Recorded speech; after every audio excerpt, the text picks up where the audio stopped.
Hello guys and welcome back to TechWolf. Today I'm going to show you how to download and install Python in Windows 11.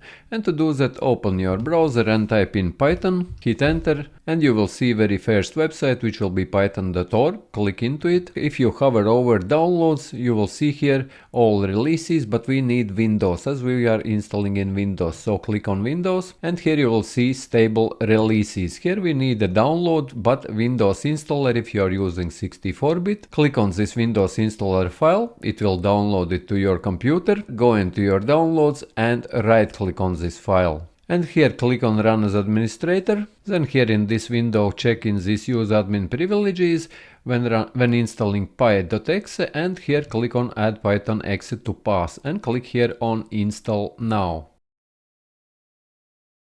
Once this installation finishes, close this all down and in search type in cmd. And hit enter and it will open your command prompt, and here in command prompt type in Python space dash and version and hit enter. And here you will see Python version. If you see a Python version, this means that Python has been installed on your Windows 11 computer.